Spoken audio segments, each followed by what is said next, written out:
Y'all, this versus, they won't stop. They will not stop. Good morning, good afternoon, and good evening. Good evening, whenever you're watching this. This is Pam, and you are watching Pam Entertainment T, baby. I'm coming to y'all with this versus, baby.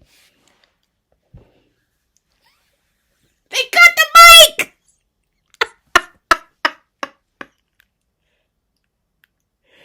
They cut the feed on them. They were singing and they...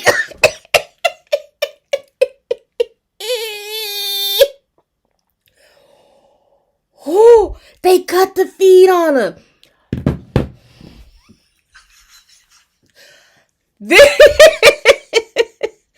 Okay.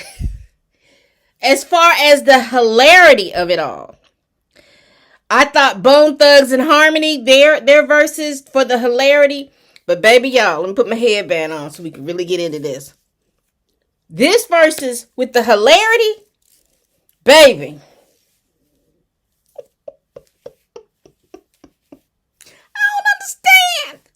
I don't understand, y'all. I really don't understand. So let me first go on. They had talked about that there were going to be like a warm-up act.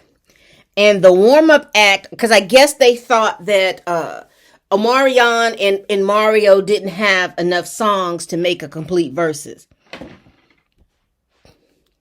Wrong. They were wrong. So it starts off with you had Ray J, Pleasure P, Bobby Valentino, and Sammy. And so I think it was they had them in like two groups and they were versus each other. I think they were only supposed to do like 2 or 3 rounds. These fools thought it was literally the Sammy, the Ray J, the Bobby Valentino, and the Pleasure P verses. They got out there, and I'm just going to be very, very real with y'all. The vocals were horrible. They were, struggling. The only one that seemed that looks like that he does his scales every day, do, re, mi, fa, sol, la, ti, do, was Sammy. Everybody else was struggling. And it was a mess. It went on too long. Those 4 did about 8 rounds. They did about an hour and a half of the show, which was unnecessary. The people, I guess the host, D. Ray Davis, and all of them, they could not, it was just going back and forth. They were singing their songs. I'll admit I only knew a few of them, but that's okay. I knew the beats and stuff like that. But they were singing their songs and they were going back and forth. They were acting like, they were acting, worse, and all that hyper masculinity. They were acting worse than the, rap kids, the rap boys. They were acting worse than Bone Thugs and Harmony. And the 3-6 Mafia people. A mess. Pleasure P gets out there. He's got to sing his songs. You know, there was no control. There was no needed control. And they really should have been embarrassed. They should have been really embarrassed, done their 3 or 4 songs and got off the doggone stage. But they were not embarrassed. They were going back and forth. Ray J about to, burling up on people because they were singing. Sammy was singing Ray J's song. Ray J was getting pissed about it. Bobby Valentino is trying, when Bobby Valentino sung Strawberry Molasses, I was like, Lord.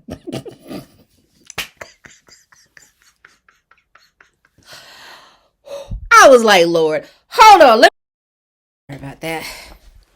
So I'm going to real quickly go over with y'all some of the songs they sung. It was a hot mess. And it was a hot mess because there was no order. And that's the thing for me as far as R&B, there's order.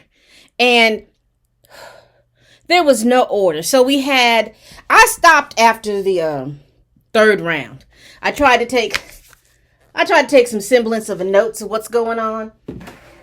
So Yeah, the first round, Sammy sung Kiss Me Through the Phone, Bobby V sung Blackberry Molasses, Pleasure P sung Juicy, and Ray J sung Wait a Minute.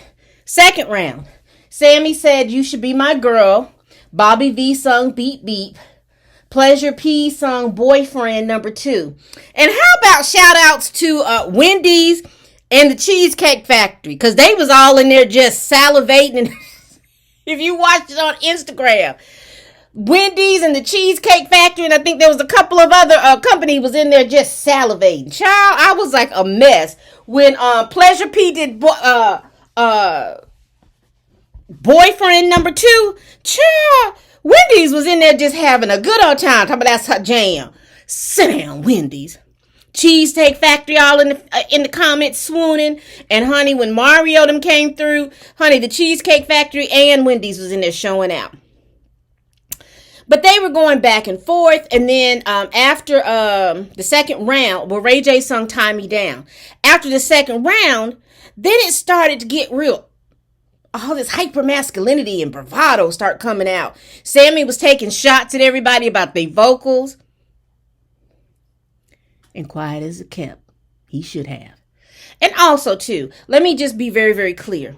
If we're going to go over about their mics weren't working, their sound was bad, and all that other stuff, I'm going to let you have that. But when the mics came on and the sound came through, it still was a hot mess.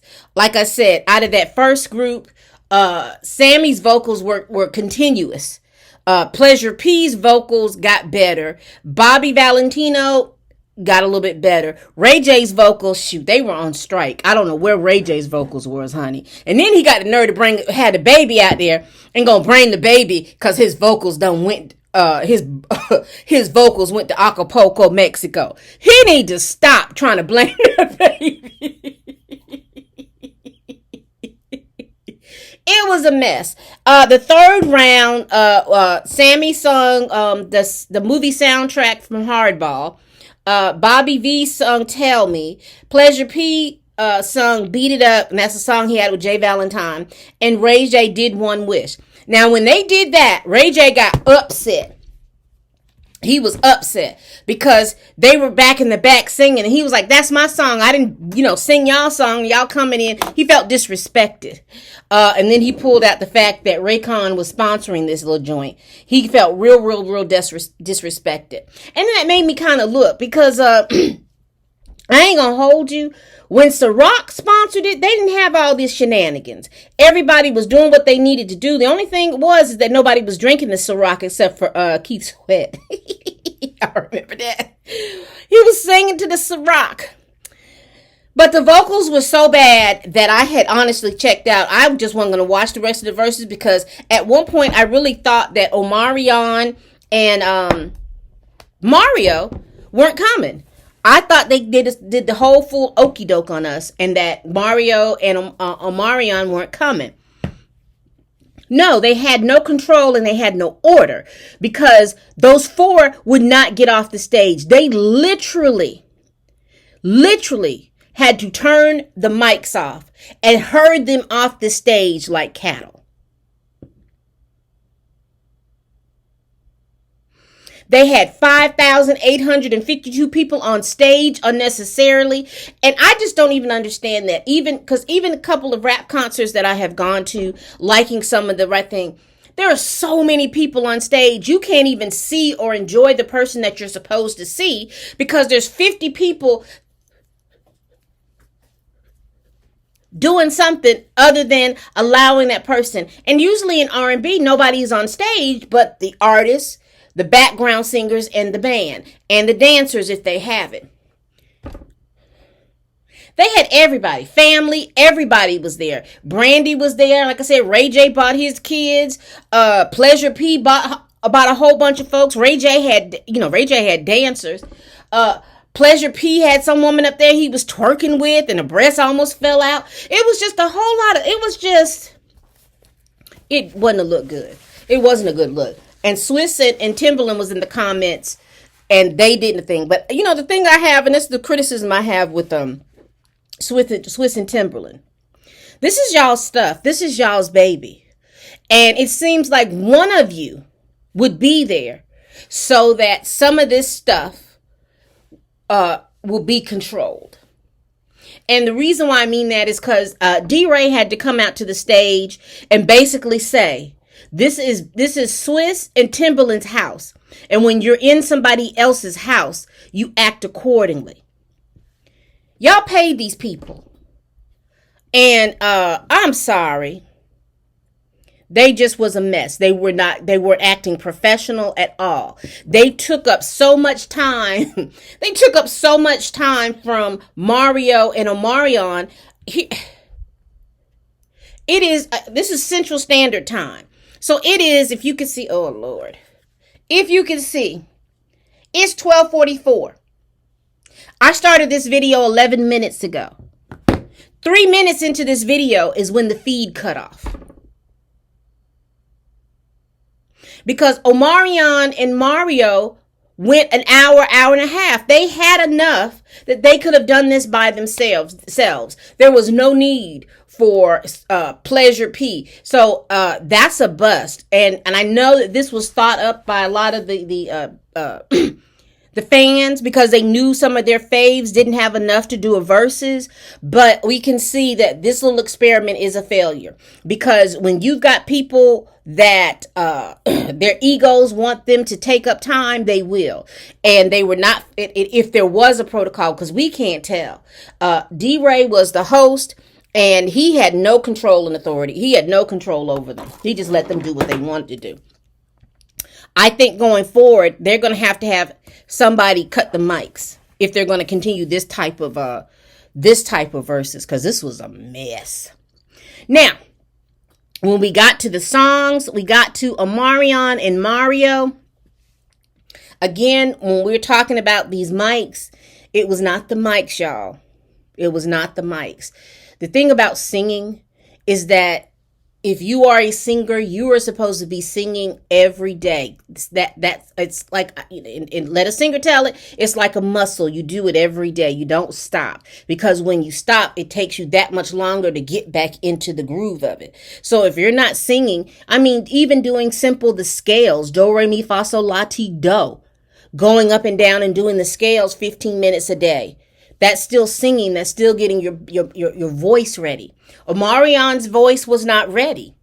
And that wasn't, and I know that he was having problems hearing, but Mario was having these same problems, but his voice was there. You had no issue or no problem hearing his voice. And to me, that has a lot to do with the old school. Mario came out, and he was around that time with Usher and all of them. And they were still being taught by old school. So they understood the thing about singing and being professional and being on your game. Because Tank came out, and Tank sounded good. He sung the little song, he went on about his business. Some other little boy came out. He came out as well. He sounded good. So as far as with Omarion has not been, I bet you when he was on, because as the night got better, his voice got better. So it got heated up. So he should have been singing and keeping his voice hot.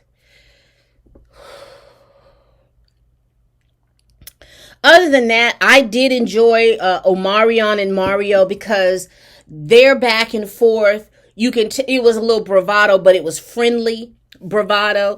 It wasn't you didn't feel like they were on the verge of fighting. Like I thought that Ray J was about to pounce on the rest of them over there.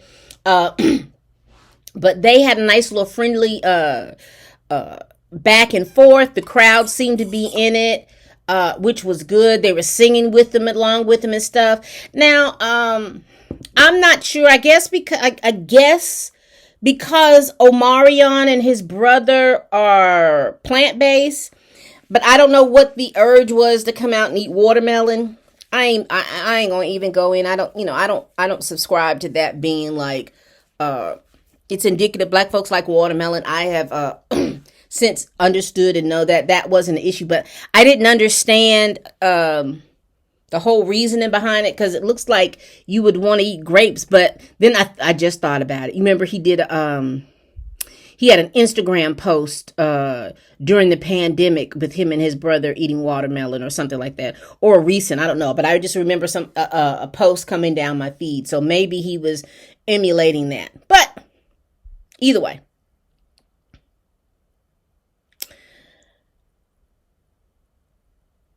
I enjoyed the Omarion Mario part of the verses. I truly did. I enjoyed their part of the verses. They sung the songs that I was familiar. I love the Icebox song. I love the Touch song by Omarion. I love the songs coming from Mario because he has more of a smooth, like that smooth R&B music like I like it. And so I enjoyed it. I enjoyed his part. The first half of that I didn't enjoy. It was very, very unprofessional. They took up so much time unnecessarily. And I hope that the producers of the show look into this and make sure that this doesn't happen again. Because even with the other part, you remember when they did Versus and they had the DJ battle. That was great filler because you knew that it was going to be over in 15, 20 minutes. These fools went on over an hour out here singing and stuff. And, you know, again, you want people to watch this show and there's different time limits. So I'm in Central Standard Time. It's 1:00 in Eastern Standard Time. So people got to get up and go to work. And so this really should have been a Saturday show. A Friday night or a Saturday show. I don't know if they were thinking that there was not going to be anybody to be at home to watch it, but I'm quite sure a Saturday show. You've had Saturday Versus and they have done decent. So, but that's my little review of the little Versus, child. A mess. That Versus started at 8:00 Central Standard Time and ended at about 12:30. That's the longest Versus I've ever been to. I think that's the one that I've watched. They may have been longer, but it was long, not because of the main act. And then I think that's what made me upset because they still had songs to sing and they had to get their stuff cut fooling around with the first four.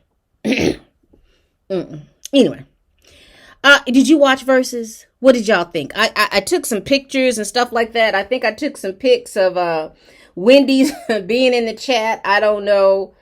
I'll just, kind of put them out here somewhere in this video. Just so that you can see them. But other than that, that was it. That was Versus. Y'all let me know what y'all thought of Versus. You're going to watch the next Versus. I wonder who is going to be competing the next time. Let's talk about the several Verses. Maybe during the next Verses we'll talk about that. The difference between the old school acts versus these newer school acts, these millennial and newer school acts. Can you tell the difference in the professionalism and stuff? Because you think about it. You had Gladys Knight and Patti LaBelle get out there. You had the Isley Brothers and all that get out there.